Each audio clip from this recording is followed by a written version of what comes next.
You up? I mean, technically, I'm lying in bed watching a video about a woman who makes miniature food for her cat, and I genuinely cannot stop. Okay, so I need to talk to someone about something, and you're the only person I know who won't make fun of me for this. No promises. What is it? I've been reading Schopenhauer. Like the German guy? The pessimist? Yeah. Well, I mean, he's more complicated than just pessimist. That's the thing. I picked up this book called The Wisdom of Life, and I thought it was going to be this bleak slog, right? Like everything is suffering, the end. But it's actually, I don't know, it's kind of practical in a weird way. Practical how? Like a productivity framework? Stop. I'm serious. Everything gets turned into a productivity framework now. Stoicism for CEOs, Nietzsche's morning routine. You think this guy's gonna be different? He is different. That's what I'm trying to tell you. I've been sitting here for like 2 hours and I can't stop thinking about this one section where he talks about what actually determines human happiness, and it basically destroyed my entire worldview in like 12 pages. Okay, I'm listening. But I'm also going to eat crackers while you talk, so just know there will be crunching. I accept those terms. Go. Okay, so Schopenhauer basically opens this whole book by saying, look, everyone is running around trying to maximize their happiness, right? And they assume that happiness comes from what you have, money, status, power, or from what you do, your reputation, how you're seen. But he says those two things, what you own and what others think of you, are actually almost completely irrelevant to how happy you are day to day. And I know that sounds like a fortune cookie, like money can't buy happiness, but the way he explains it is totally different. Different how? He says the primary determinant of your well-being is your constitution, like literally what you are, your inner life, your personality, your capacity for thought, your relationship to your own mind. And he's incredibly blunt about it. He basically says a person of limited inner resources will be bored anywhere, in a palace, on a vacation, surrounded by people who love them. And a person of rich inner resources can find deep contentment in almost any external circumstances. Okay, but that feels like it's almost letting the world off the hook. Like, just develop your inner life. The poverty and inequality stuff is kind of beside the point. No, no, no, wait. He's not saying ignore material circumstances. He's very clear that you need a baseline of comfort. He's not telling a homeless person to just meditate harder. It's more like once your baseline needs are met, the thing that's actually determining your quality of life is almost entirely internal. And that's where it gets wild when you apply it to us. Us, meaning. Us, meaning people our age, right now, in this specific moment in history. Because we have this bizarre situation where we have more material comfort than almost any humans who've ever lived, and simultaneously, there's all this data saying we're one of the most anxious, depressed, dissatisfied generations in recorded history. Yeah. And I think Schopenhauer would look at that and go, obviously, because instead of developing your constitution, your inner life, your mind, your relationship to your own consciousness, you've been outsourcing all of that to your phone, to social media, to the endless scroll.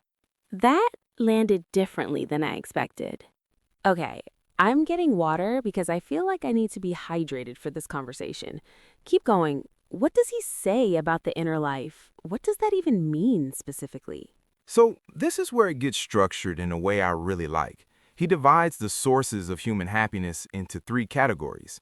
He calls them what a man is, what a man has, and what a man represents, meaning his reputation, his social standing. And his argument is that those three matter in exactly that order, descending. What you are matters most, what you have matters some but much less, and what others think of you matters least of all, even though it's the thing people sacrifice the other two for constantly. Okay, so that third one, reputation, how you're seen, that's Instagram. That's entirely Instagram. That's the whole attention economy. That is the primary product being sold to us. The idea that you're standing in the eyes of others is the thing worth optimizing. But it's not just Instagram though, right? It's okay, can I tell you something without you laughing at me? Maybe, probably. So last month, I got passed over for a promotion at work. And the thing is, I knew it was coming. Like, my manager basically telegraphed it. And I thought I was fine with it. I'd made my keys. But then my colleague who did get promoted posted about it on LinkedIn. And she used that phrase. You know the phrase. Which phrase? Humbled and honored to announce. Stop. I'm making a serious point because I was fine, Marcus. I was genuinely at peace with the situation. And then I read that post and I felt this wave of, I don't even know what to call it. It wasn't even jealousy exactly. It was more like sudden awareness of my own position in some hierarchy I hadn't even been thinking about 5 minutes earlier. That's exactly what Schopenhauer is talking about. He has this line where he says, I'm paraphrasing, that a lot of our suffering doesn't arise from the actual condition of our lives, but from our awareness of the contrast between our situation and someone else's. And he says we would be far happier if we simply never made that comparison. Which sounds naive, I know, but It sounds impossible in 2024. in 2026, Right, sorry. I lose track of what year it is because they all feel the same. But yeah, impossible. The entire architecture of our digital lives is comparison machinery. It's built to make you aware of exactly where you stand relative to everyone else at every moment. So here's where I want to go with the what you are piece, because I think this is the most radical part of his argument.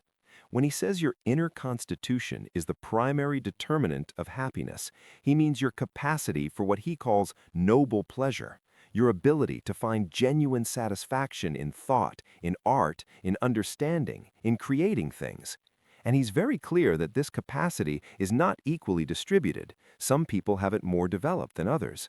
But, and this is the part that keeps getting me, he says it's also something you can cultivate. You can deepen your inner life intentionally, or you can let it atrophy. And we're letting it atrophy. I think we're actively, like architecturally, causing it to atrophy, because the thing that develops your inner life is sustained attention, boredom even, the ability to sit with your own thoughts long enough that something actually happens in there. And boredom has been completely eliminated. There is no boredom anymore. The second you feel even a whisper of emptiness, there's an app for that. I literally picked up my phone to check Instagram while you were talking just now. I know, I heard the screen unlock. Yeah. Okay, so I want to push on something because I feel like there's a version of this Schopenhauer argument that could be used to justify being passive. Like, just retreat into your inner world and stop caring about worldly success. And I know so many people who've done that, used philosophy as a cover for just kind of not doing anything. So here's where it gets really interesting, because Schopenhauer has this whole other layer to his philosophy, which is about the will. Like his big metaphysical idea, and stay with me here, is that underlying all of reality, all of nature, all of life, there is this blind, insatiable striving force he calls the will. It has no goal, is not going anywhere, it just wants, perpetually. And we are expressions of the will. Our desires, our ambitions, our drives, all of it is just the will manifesting through us. Okay, that's actually terrifying. Why? Because it means you're not really choosing to want things. The wanting is happening to you. You're like a vehicle for wanting. Exactly. And the hustle culture, right? The grind mentality, the rise and grind, sleep when you're dead, every day I'm building the life I deserve. What is that if not the will running completely unchecked?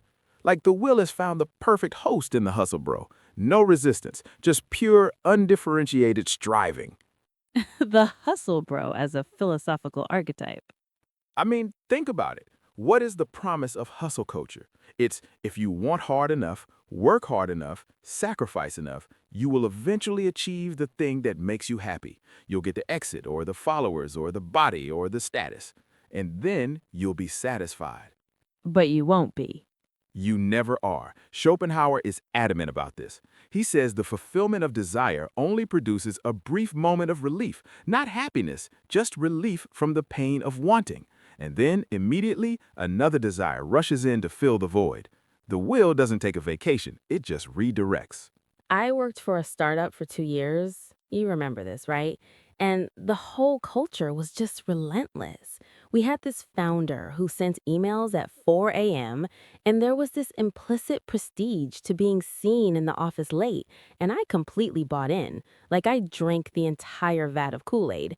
And I genuinely believe that if I just hit this next milestone, the next funding round, the next feature launch, the next performance review, I would feel like I'd arrived somewhere. Did you?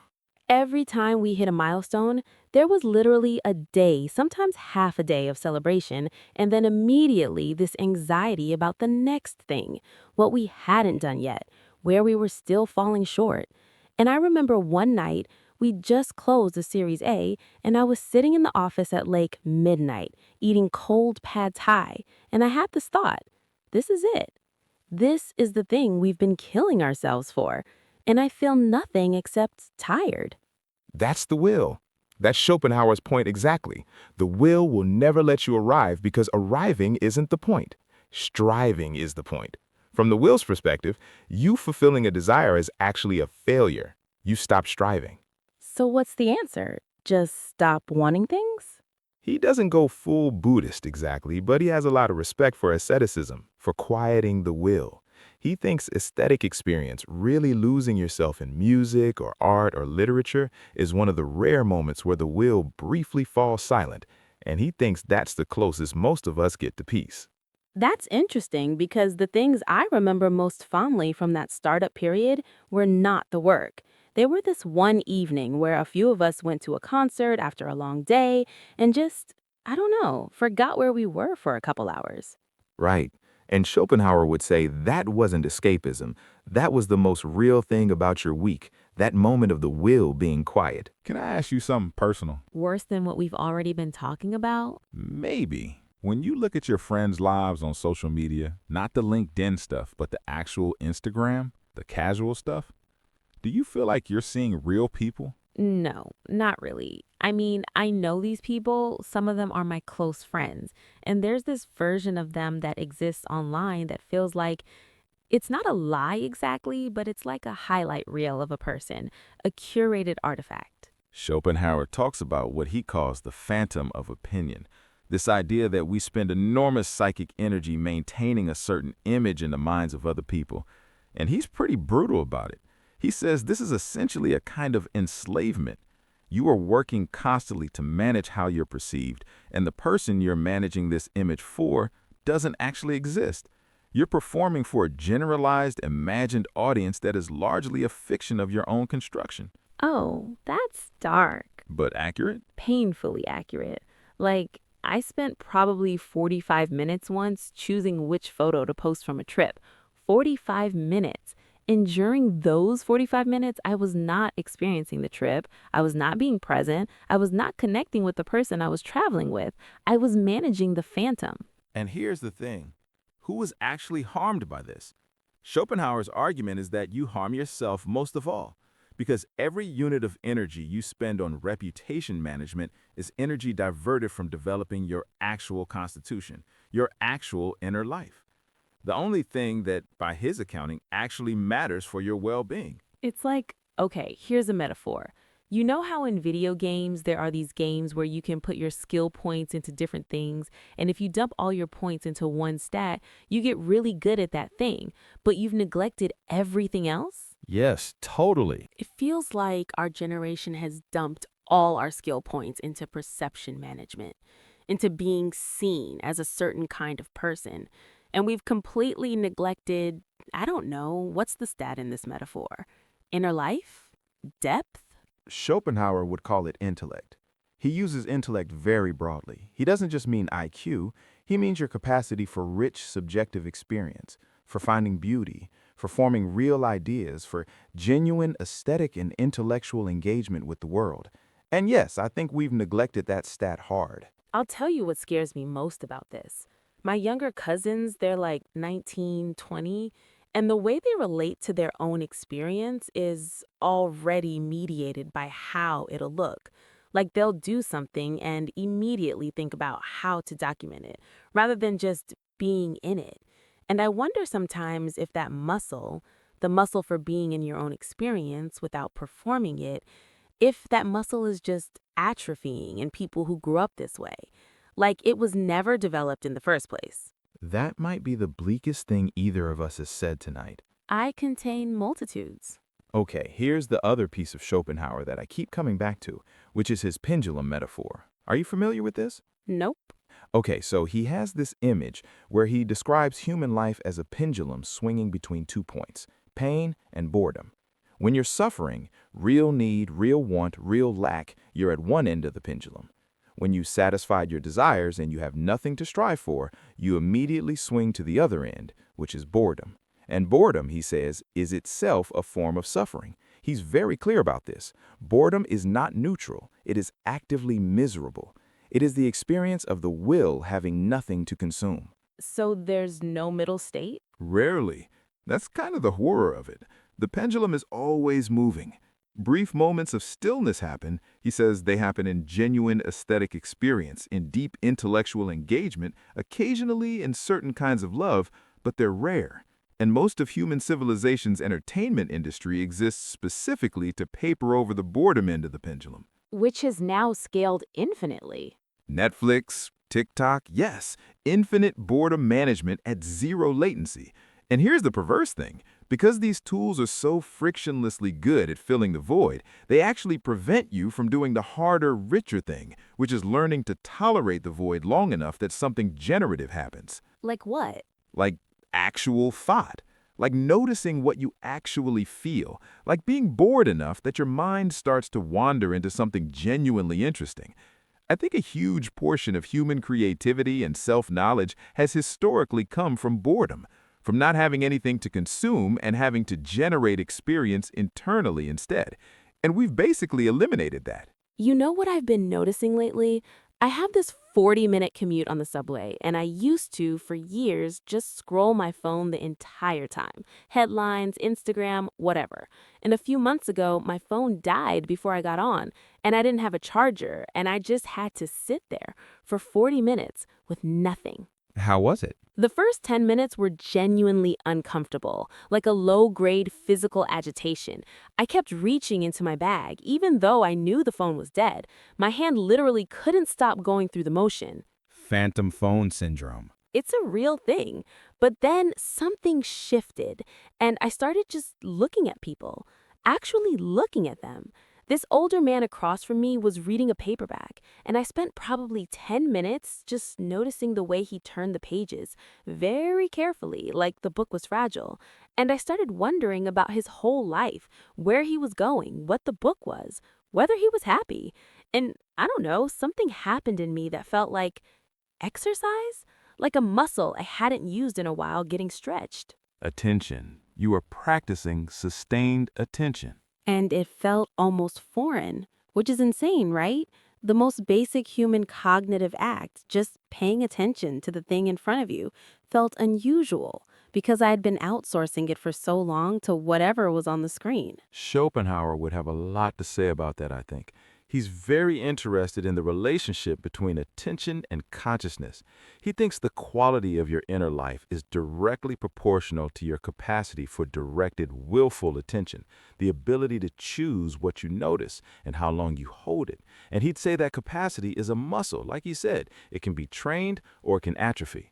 And right now, structurally, it is atrophying across the entire population simultaneously. Because the apps are literally designed to prevent sustained attention. The whole engagement loop, the notification, the reward, the scroll, it's designed to produce maximum attentional switching, maximum fragmentation. And there's research on this now, right?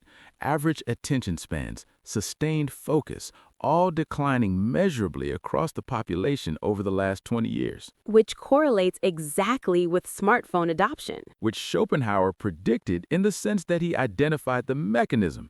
He just didn't know what the specific technology would be. He knew that if you gave people an infinitely efficient boredom-killing machine, they would use it constantly, and they would become incapable of the inner quiet that produces anything worth having. I remember being a kid and being bored in the summer, and it was excruciating. And then it wasn't.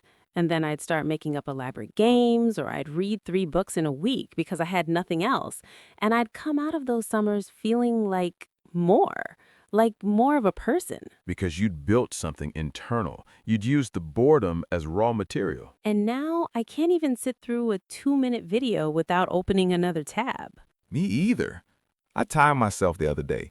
I genuinely cannot sit in silence for more than about 4 minutes before I reach for my phone. Like, without even deciding to, my hand just goes. That's kind of horrifying when you say it out loud. I know. And Schopenhauer couldn't have predicted smartphones, obviously, but everything he says about the mechanics of desire and the will and boredom maps onto this with almost perfect precision. It's like he built a theoretical framework that was waiting for us to invent the worst possible tool to prove his point. Digital burnout as vindication of 19th century pessimism. There's a newsletter title for you. Hard pass. Okay, so here's what I want to push back on, though, because I've been mostly nodding along and eating crackers, which means I haven't been doing my due diligence as a skeptic. Schopenhauer sounds like he's describing a system that's basically rigged. If the will is always driving you, if boredom always returns, if desire fulfillment is always brief, what's the point? Like, what does a good life look like by his accounting? So this is where the wisdom of life actually gets constructive, which surprised me. Because you're right, if you just take the pessimistic framework at face value, it sounds like nihilism. But he's not saying life is pointless. He's saying our assumptions about what makes life good are wrong. And if we correct them, we actually stand a chance. Okay, correct them how? So his big positive claim is this. The life best lived is the one in which you've developed your inner resources to the greatest extent possible, and in which you've oriented your daily existence toward activities and relationships that engage those inner resources. He talks a lot about the intellectual life, not in an elitist way, but in the sense of genuinely caring about understanding things, being curious, finding things beautiful, having the capacity to be absorbed in something completely. Flow states. Basically, yeah, before that was a concept. He's also very interesting on friendship and social life. He doesn't say retreat from the world, but he's very skeptical of shallow socializing. He thinks most social interaction people engage in is a kind of mutual boredom management. Everyone's keeping each other company against the void. And he says the person who requires a lot of external company is basically announcing the poverty of their inner life. Okay, I bristle at that a little bit because I'm genuinely extroverted and I love being around people. And I don't think that means I'm internally poor. No, I think you're right to bristle. I think he's drawing a distinction that's real, but he overstates it. The real distinction is between socializing as genuine human connection versus socializing as distraction from yourself. One enriches your inner life, the other substitutes for it. That I can get behind because I do think there's a kind of hanging out I do where I come away feeling more alive and like I understand something better. And then there's a kind of hanging out, usually involves more alcohol and louder venues, where I come away feeling sort of hollowed out. He'd say the hollowed out version is the will using social activity the same way it uses anything else, as fuel for distraction. Whereas the genuinely connecting version is one of those rare experiences where the will goes quiet because you're fully present with another consciousness. He also has this beautiful passage, I wish I could remember the exact words, about solitude. He says the capacity to be alone with yourself without discomfort is a marker of a developed inner life. And he frames it almost as a test. How much time can you spend in your own company before you start craving stimulation? Because the answer tells you something real about the richness of your inner world. I'm going to be honest, I would fail that test right now. Me too. I literally called you to avoid being alone with my thoughts. That's self-aware, at least. I thought about that. It's almost meta-Schopenhauerian. I read a book about the importance of inner life, and my immediate response was to call someone so I wouldn't have to sit with it alone. But there's also something in the fact that you called to share it. Like it wasn't pure avoidance. You wanted to think it through with someone. I needed a witness, maybe. He would probably allow that. He'd say the difference is whether you brought yourself to the conversation, whether you're actually here, actually thinking, or whether you're just using the conversation as wallpaper. And are we? No, I think we're actually here. You know what this conversation is, don't you? What? It's the second kind. This is a will-quieting conversation. Yeah, I think it is. Let's talk about money, because I feel like we've been circling it. Let's talk about money. So Schopenhauer says what you have is less important than what you are, right? But he's also not naive about it. He acknowledges you need a material baseline. What does he say about the relationship between wealth and happiness specifically? He's actually quite nuanced on this. He says something I find almost counterintuitive at first. He thinks an inherited income, like money you didn't have to earn, is in many ways superior to earned wealth because it frees you from the obligation to spend your life in service of the will's material demands.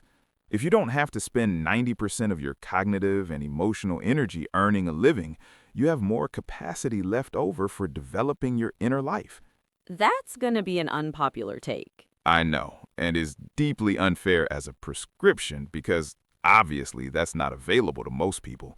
But I think the underlying point is salvageable, that the degree to which economic survival consumes your attention and energy leaves less for everything else, which is why economic precarity is such a profound threat to the kind of life he's describing. I think about this with the gig economy stuff a lot. Like the people I know who are most intellectually alive, most curious, most present, a disproportionate number of them have some kind of economic cushion. It might just be a supportive family or a low cost of living or a partner with a stable income, but there's something. And it's not that the poor can't be wise or can't have rich inner lives. Obviously, they can and do. But the constant anxiety of precarity uses up mental bandwidth that could go elsewhere. Schopenhauer actually uses this phrase, the first condition, meaning material sufficiency is a necessary precondition for the kind of life he's describing, not the goal. And the mistake is treating the precondition as the goal, treating the acquisition of wealth as the project of a life, when it should at most be the foundation. Which is the entire American dream, basically. The entire American dream is mistaking the floor for the ceiling. Write that down. I will not. You absolutely should. Put it on a tote bag. Mistaking the floor for the ceiling. Schopenhauer for Urban Outfitters. He also says something interesting about how we relate to possessions themselves.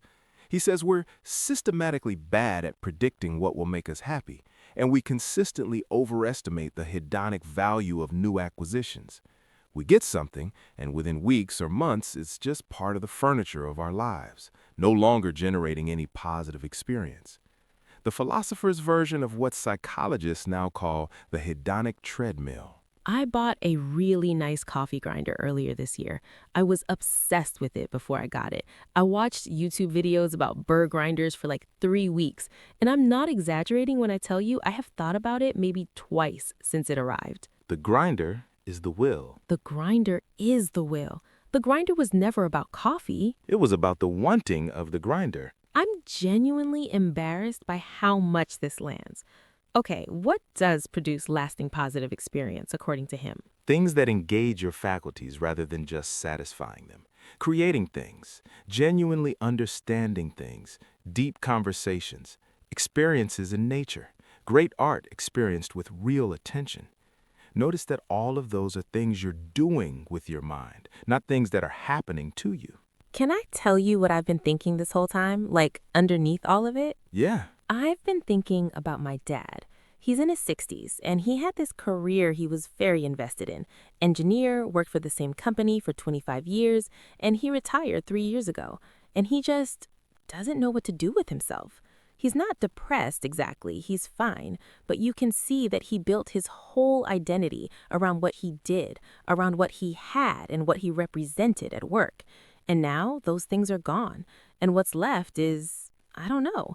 It's like he's discovering for the first time that there might need to be something else in there. And at 63, he's starting from scratch on the inner life thing. That's what Schopenhauer is warning against, I think. Not in a cruel way, but if you spend 40 years building the external life and neglecting the internal one, the external life eventually ends. And then what's there? And the scary thing is I can see versions of myself doing exactly that. I can see the version of me where I keep chasing the next role, the next raise, the next apartment upgrade, the next thing. and I just run that pattern until I run out of runway. I think that's why this book hit me so hard. Because I work in finance, right? Like, I have chosen a career that is essentially an elaborate machine for generating desires and satisfying them and generating new ones. Every year the targets go up. Every bonus is immediately followed by a new baseline expectation. I'm on the treadmill. I know I'm on the treadmill. And reading this, I kept thinking, what are you actually building? What are you actually building? I'm building, honestly, I don't know yet. I think that's maybe the thing this book did for me. It made me ask the question seriously for the first time. Not what do I want to achieve, but what kind of person am I cultivating? What's my inner life like? What can I actually think and feel and notice? Those are better questions. They're harder questions. Yes, both. I think there's something really useful in the fact that he's not telling you to renounce the world. He's not saying become a monk. He's saying, given that you're going to live in the world, given that you're going to have desires and pursue them and sometimes satisfy them, at least understand the game you're playing. At least don't confuse the scoreboard for the real thing. The scoreboard being... Money, followers, titles, reputation, all of it. He's saying those are the scoreboard. And you can care about the scoreboard without forgetting that the scoreboard is not the game. And the game is... Being an actual person, having an actual inner life, being able to sit in this apartment in the dark at 3 in the morning and have a conversation that makes both of you feel more human. Yeah, I think that's it, actually. Schopenhauer would be furious that I summarized him in one sentence. He'd be furious about a lot of things. He was famously furious. Famously furious, and his mom hated him. His mom absolutely hated him. So he's just like us. Spiritually, yeah. I should sleep. Yeah, But I'm glad you called. me too. Send me the book? I'll send you my copy. It's got a lot of notes in the margins. Even better. Marcus, Yeah? I think the phone call tonight, this might be the highest quality thing I did all week. Same.